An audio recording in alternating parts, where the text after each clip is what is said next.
All right, let's get right into it. Today, we're going to talk about something pretty powerful, especially if you've ever felt just stuck, trapped by unhappiness. It's this idea about finding freedom, but not in the way you might think. It's not about changing everything around you, but about changing where you put your focus. I mean, does this hit home for you? It's a feeling that honestly so many of us know all too well. This belief that this thing, my current situation, that's the problem. And freedom, well, that's something for later, once I get the new job or move or whatever. We feel completely stuck, convinced that being unhappy is just the way things are right now. And here's where it gets kind of tricky and really interesting. The very thing that we think is helping us, hope, can actually be part of the trap. We put all our energy and hope into the future, right? Thinking someday it's going to get better. But that constant looking ahead, it can completely blind us to any chance of finding peace right here, right now. Yeah, there's actually a name for this whole state of mind. It's called psychological time. And what it means is you think you're living in the present, but really, your mind is just completely hijacked by the past and the future. You're fighting against what already happened, and you're fighting against what's happening right now, all because you're desperate for a different future. And that constant battle, that's what creates this endless loop of unhappiness. Okay, so this brings us to the absolute core idea here, the game changer.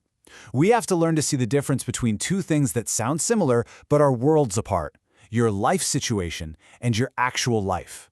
Getting this distinction, really getting it, is the key to everything. And look at this. It lays it out perfectly. Over here, you've got your life situation.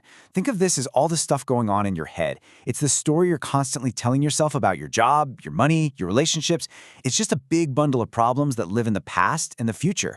But then you have your life. And that's not a story. That's real. It's what's happening right now, in this very moment. It's like this little doorway you can slip through, away from all that mental chatter. So once you see that difference, it forces you to ask a really direct kind of personal question. If your actual life is only ever happening now, then where is the problem? Is it really here, in this moment? And I mean it. Really ask yourself this, right now. Not in 10 minutes, not what you have to do later. Forget all that. In this exact second. Do you have a problem? And what's wild is that most of the time, if you're really honest, the answer is no. In the pure, unfiltered present, there's no problem. There's just this. The problems are the thoughts we have about this moment. And this is so important. Think about it. When your head is completely jam-packed with problems, the story of what's wrong, there's just no room for anything else to get in. It's like a cluttered room. There's no space for peace, no space for a creative solution. But the second you can find even a tiny gap in that constant stream of thinking, boom, you create space. And in that space, you find the life that was there the whole time, just buried under the weight of your life situation. Okay, so the big question is, how do we actually do this? How do we find that space and access our real life that's happening right now? Well, the great news is, it's not some complicated mystical thing. It's actually about using the tools you've had with you your entire life.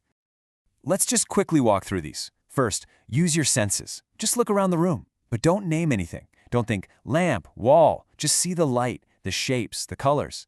Then listen, really listen. Hear whatever sounds are there without putting a label on them, and see if you can hear the sounds behind the sounds. Next, touch something, anything, your chair, your sleeve, and just feel it. Acknowledge that it's there. And finally, just notice your breath. Feel the air coming in and out. Feel that energy inside you. See, every single one of these things yanks you right out of your head and plants you firmly in reality. And when you start doing this, even for a few seconds at a time, you start to feel something really profound. It's the state of simple acceptance, a kind of freedom that the source material calls isness. And this is the heart of it all. Just allow the isness of things. Let everything be exactly as it is in this moment. That goes for what's inside you, your thoughts, your feelings, and what's outside you. Don't fight it, just let it be. That is how you step deeply into the now. And listen, this isn't about pretending you like everything. It's about stopping the war you're waging against reality. The payoff here is huge. It's absolutely transformative. You literally leave behind that world of mental abstraction, of just living in your head. You get out of that hamster wheel of a mind that just drains all your energy. It's like you're waking up from a long dream, the dream of time, and you finally arrive, for real, in the vibrant reality of the present. So let's leave it with this final thought. Your life situation? That's just the story on the surface. It's just the noise. The real question, the one I want you to take with you from this, is what life is waiting for you underneath all that, right here, right now.